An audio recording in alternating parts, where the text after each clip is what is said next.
Welcome back. Libra Soshoma and Chukwumoko in the house. And I understand that Bala is holding on. Bala, is it in Abuja? Hello? In Katsina. In Kaduna. Bala in Kaduna, good morning. I'm in Kaduna. Morning. How Good are morning. you? Good morning. Thank you very much for calling. Go ahead, Uncle please. Yori, Good. Yes, sir. how are you? I'm very well, thank you. You see, one problem with your program. Hello? Yes, we can hear you. One problem with your program is this. You can't just bring people that don't know the background of the Fulani settlement. Yeah, but thank God, Bala, you are there. You do know. Help us, please. Go ahead. The RUGA settlement. Yeah, go ahead and tell us. Right from inception, every local community you have RUGA settlement. A Fulani man does not stay for more than 3-4 months in a place. And then he move around for more than 2 years and come back to where he's staying. The kind of impression people are saying is they want to annex people's land, which is totally wrong. Because this kind of people coming to vent their anger on Mr. President on something that he doesn't have anything to do with it. These are resolution of governance. And then it's a choice. But the kind of news being bandied around, as if it's an imposition of land ownership. No. Bala, you have to be fair.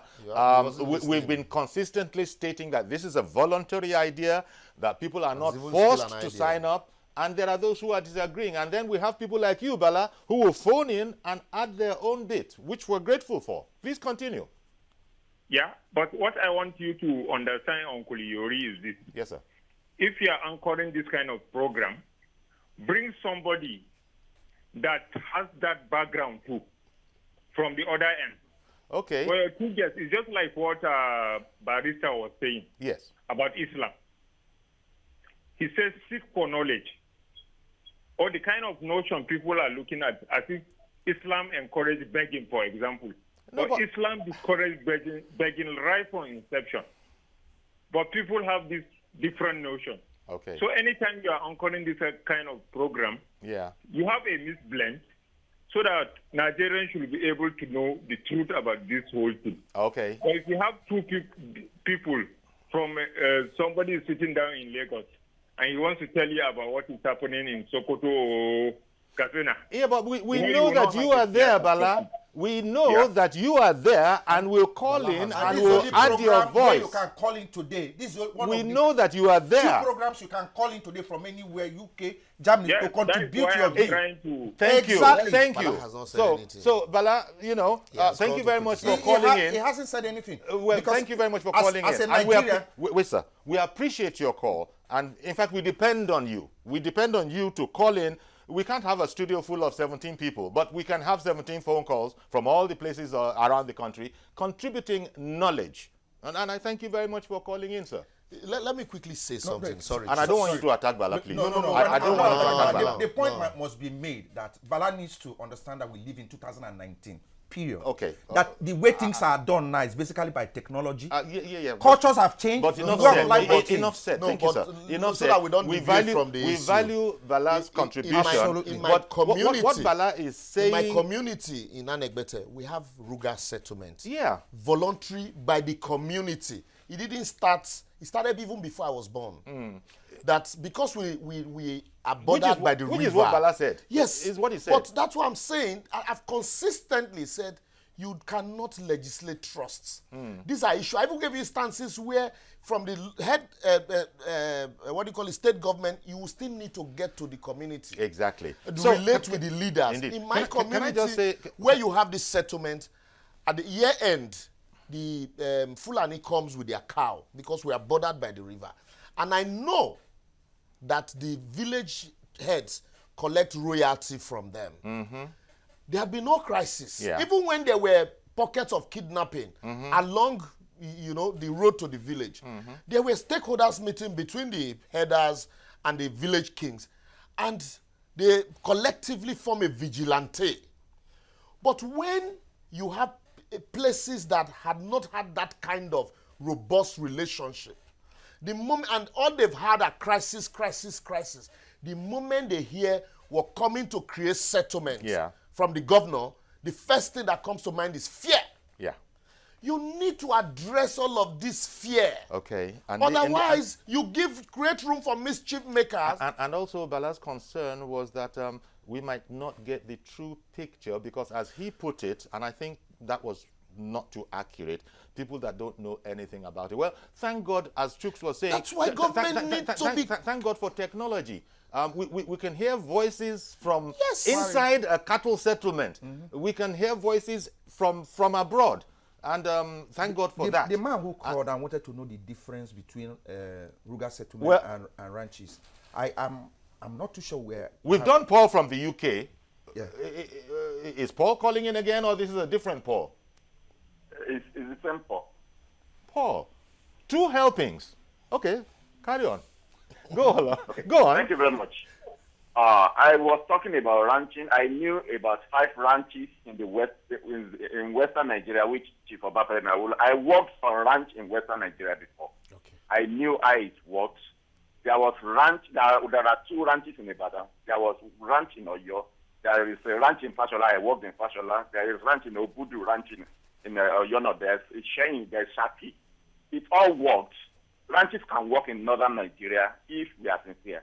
But this RUGA of a thing, if we were saying it's voluntary, it will not be voluntary eventually. Paul, let me just make this Paul, point. someone called in and said, so what's the difference between a ranch and a RUGA settlement? And Yeah. A ranch is a place where you colonize and you fence, you partition for the farmers. But RUGA is a sort of settlement where they live in, but there is no control. There is no control. The animals will still go haywire. You have experts in ranching. they will still graze.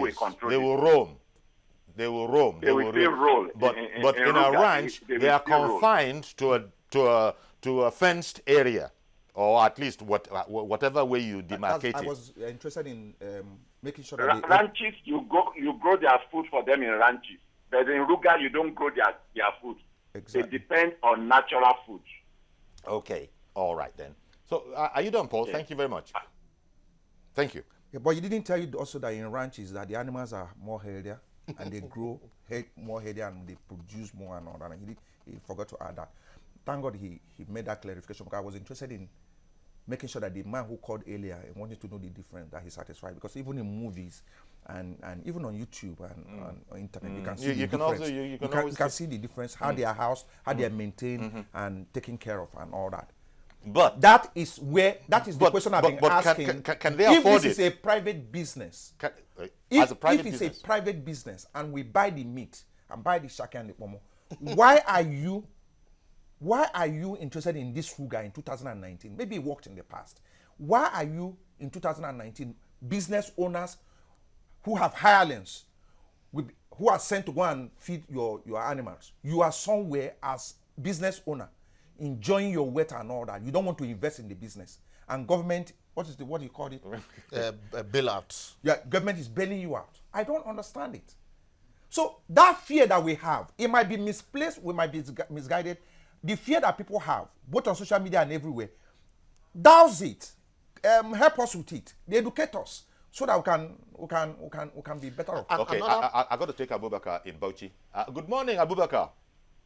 Yes, good morning, Mr. Uncle. Thank you very much for calling in. Go ahead, please. Yes, I just want to make my contribution. Sure. And my contribution is the government has to be sincere.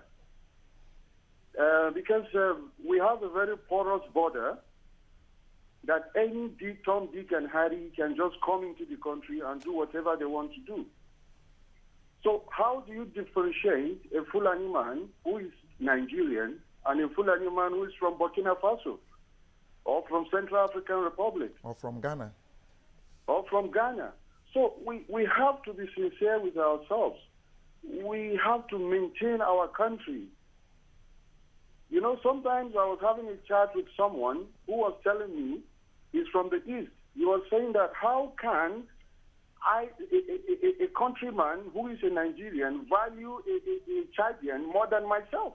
Mm-hmm. So we must look at the philosophy of the country. Who are we as a nation?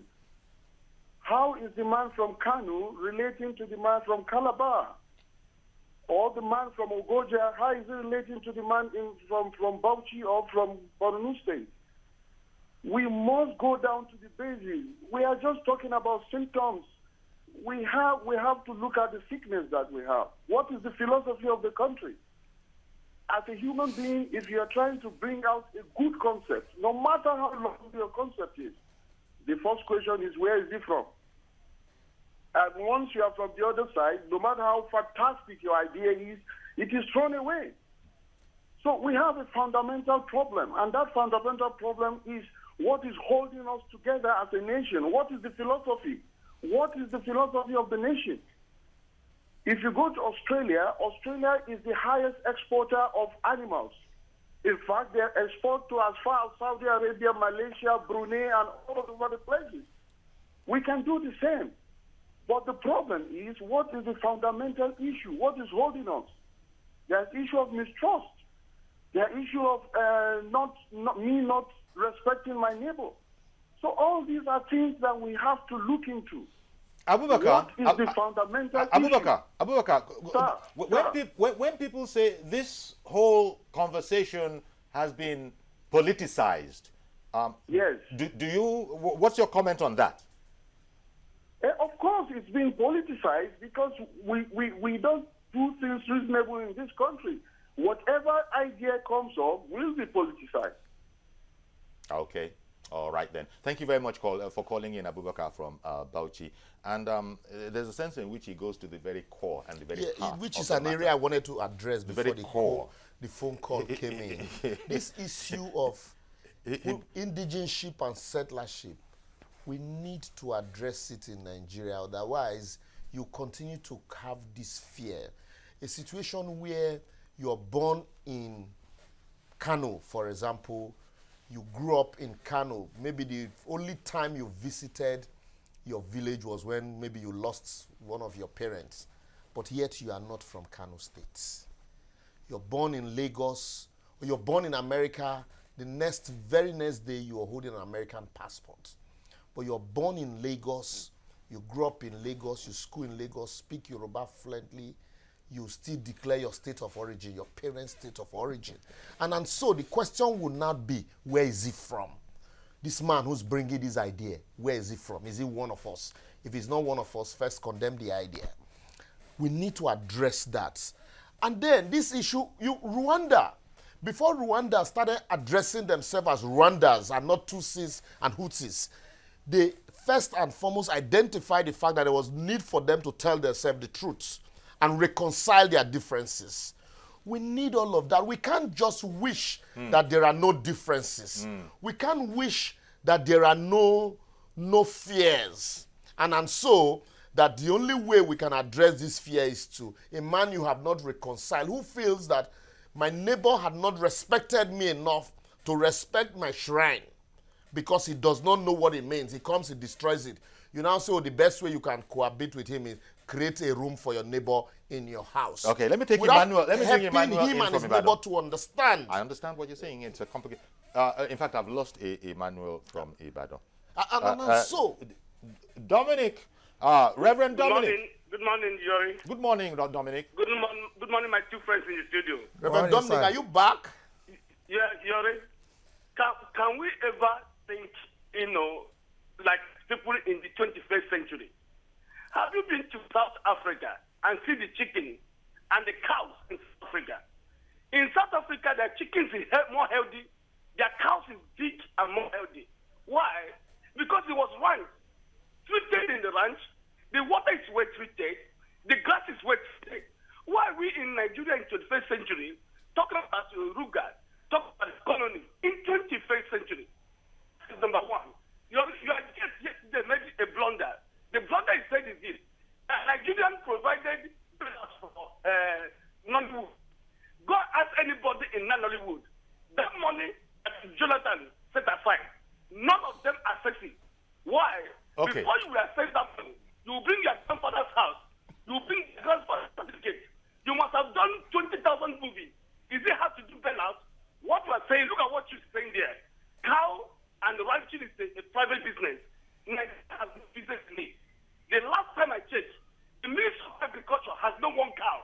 The Ministry of Agriculture have no one chicken. And I'm saying so much time over. We must abolish the Ministry of Agriculture. Put it in the Ministry of Rural Development, where they have a department that monitors agriculture in Nigeria. There's no business for Ministry of Agriculture that's talking about, RUGA. RUGA is, cow and the ranching is a month after oil, after rural estate of sports. Cow or ranching is the highest business. One cow is about 70,000. If a man has 20,000, multiply it. How can we pay bills for big men living abroad and our people is dying here?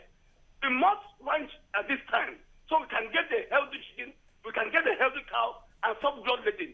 That's all RUGA. RUGA is a language of yesterday.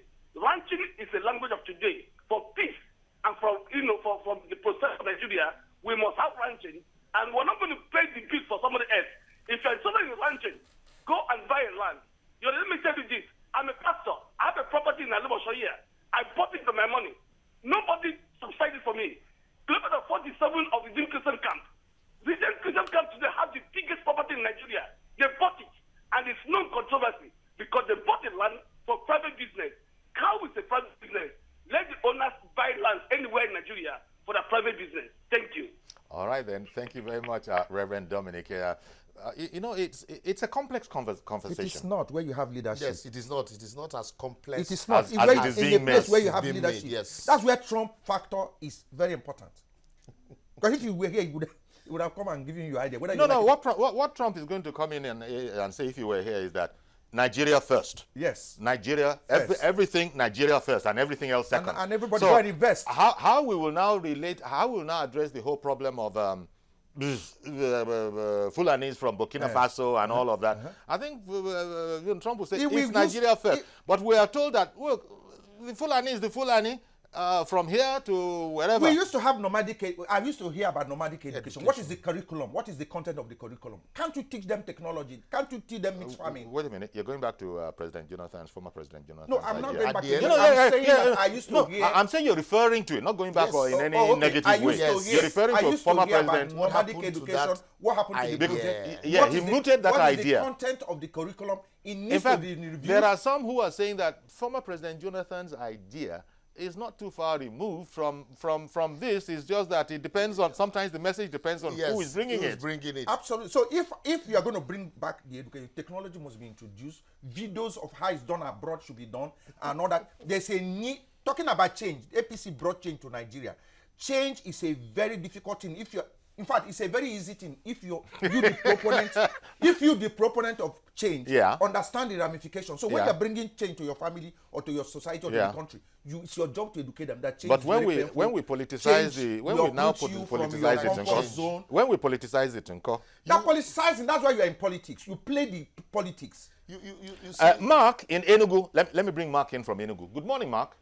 Hello. Good morning, sir. Thank you for calling in. Go ahead, please. Yeah, good morning, the commentators in the building. Okay. Mark, good morning. Morning, sir. Okay, please, I want to make a contribution on this RUGA settlement issue. We're waiting. And, okay, basically, I think it's the government's idea to bring in RUGA is actually to solve the lingering problem between the crisis between herders and, farmers.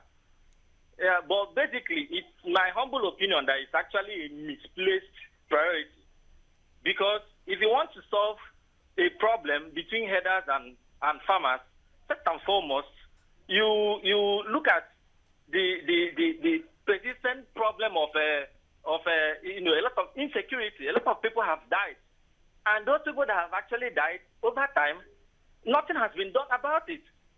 No, they are still aggrieved.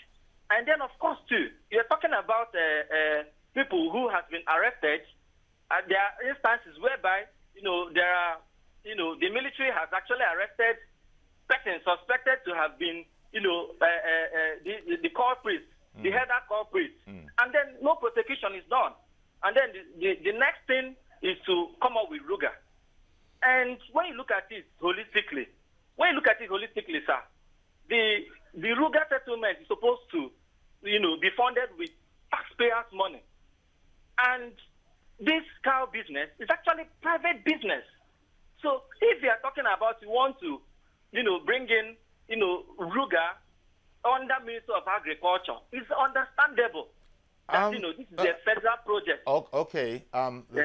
Mark, I don't know how accurate you are. I'll confess as much. That RUGA, implies, apart from providing the land, if you're willing as a state, to now continue to fund it. I don't know if that is as accurate as can be. I mean, the people are businessmen. They probably now have to, keep it running, and not looking to government to keep their business running. But what they don't have is land. Yeah, but when you talked about bailout, you didn't argue. So continue, Mark. Yeah, the initial funds they are supposed to use to settle these things are taxpayers' money. Oh, okay. And that they are given land at all.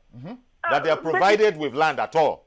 Even the sincerity of purpose in terms of they say the land is voluntary. Yeah. But we are having over the news. There is actually a pilot scheme. Some people are protesting in Plateau that they are not aware, and the governor is saying no, that he collected it voluntarily. So the issue is very, very trivial. So the point I'm making is this: if they really want to bring a solution to this thing, there's Bank of Agriculture. First of all, establish open grazing law in all the states of the country. Ban open grazing. Then people who cannot afford ranches can apply to Bank of Agriculture or Bank of whatever, and then government will support them. They use it to buy land or wherever they want to, and then pay back the loan. Because it's a big There's business. also welfare of people that have been slaughtered in Benue, in Taraba. There should be intervention. Just come and impose RUGA on, the whole country, and then. But it's not being imposed. Imposition is not happening according. But there's no sincerity of purpose. Okay, all right. It's not plain. People, they even Yesterday I was listening over the program, and the Honorable Garba was saying that he doesn't want to mention the states. So people are not even aware. So somebody can wake up and then what is happening in my backyard is RUGA, and I don't even know. So they should come out plain and tell us these are the number of states. And all they right, have come up, that is what I'm saying. Thank you very much, Mark. Really appreciate your call.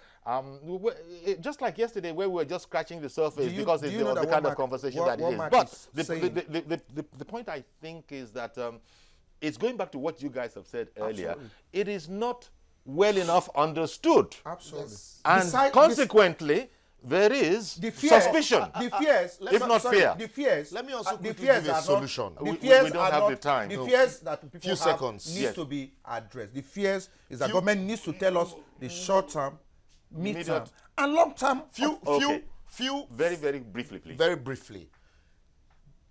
Being a business idea and you want to bail out businesses, government on its own can decide to acquire land, build ranching, and or collaborate with private individuals to build ranching, and then lease out to farmers. Okay, I don't know if that's another alternative. I don't know if bailout, that economic term bailout, is the proper terminology to use. That's my word. Yes, that's how you look at it. You can build ranches. Okay.